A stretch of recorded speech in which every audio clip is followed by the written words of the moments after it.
Hey yo, what's up mga hunters? So Papa Z is back. So nandito tayo ngayon sa Malay-Balay, Bukidnon. Alright, so may mga gusto kayong ipa-content kay Papa Z, comment down below kung content ni Papa Z yan. Content na. Alright, so napakaganda ng background natin. Nakikita nyo ba yan? Isa yan sa pinakakilalang landmark or trademark dito sa barangay nila. Napakalaki ng puno na yan guys, tingnan ninyo. O, di ba? Napakataas ng puno, tsaka napakalaki niya. Tsaka hindi siya yung nakakatakot na puno. Kasi pag sinabi mong balite, matatakot ka. Pero dito wala naman akong na-feel na something sa kanya. Kahit gabi, sobrang ganda niya lang sa view, sobrang ganda niya tignan, sobrang ganda ng environment. Alright? At saka shoutout muna po doon sa mga ka-hunter natin na nagme-message kay Papa Z. Gusto ko pong mag-sorry sa inyo kasi hindi po lahat kaya pang tulungan ni Papa Z sa ngayon. Alright? Pero pinapangako ko sa inyo, once na si Papa Z sinwerte dito, lahat ng biyayang makukuha ni Papa Z, isi-share natin sa inyo. Alright? Doon naman po sa mga kahit papano is na tulungan ni Papa Z, pagdamutan nyo na yung maliit na tulong ni Papa Z at hindi nyo siya kailangang ibalik sa akin. Alright? So, ang gusto ko is, if may pagkakataon kayo, ibalik nyo rin sa iba. Alright? Kasi naniniwala ako na pag nag-share tayo ng blessings, ibabalik sa inyo ni Lord. Alright?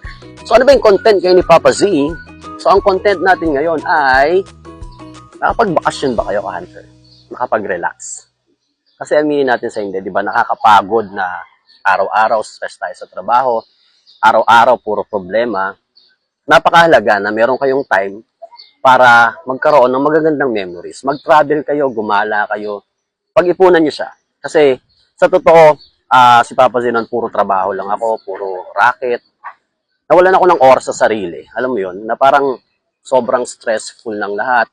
Sobrang problemado ka, hindi ka, kumbaga, puro na lang trabaho yung iniisip mo. Napaka-importante pala na magkaroon ka ng time para mag-travel, gumala, magpahinga, mag-relax.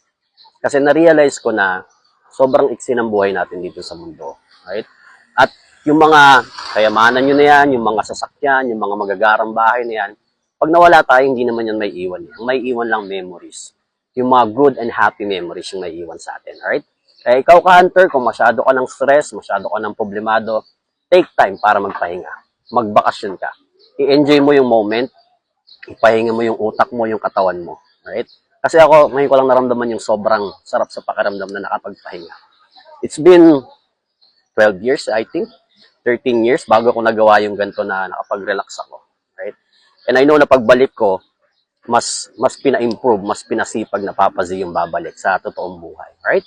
Kaya kung ako sa inyo, mag-spend kayo ng time na ipamper nyo yung sarili nyo, mag-travel kayo, kumuha kayo ng magagandang memories as long as nabubuhay tayo. Right? Yung mga problema, lilipas din yan. Yung mga struggles natin sa buhay, lilipas lahat yan. May iwan lang is memories. Right? So that's all for now kay Papa Z. Napakaganda ng kapuntahan ni Papa Z. Tingnan nyo. Ayan. So siya muna yung gagawin kong background every time na gagawa tayo ng vlog. Right? So I think ang ganda, ang gaang nung paligid dito, hali yung puno na yan. So parang swerte siya. Hindi siya agaya ng mga baliti na nakakatakot. Siya hindi, kahit gabi, right? That's all for now. Kita-kits ulit tayo sa dating base ni Papa Z after 2 weeks, right? Good luck mga hunter.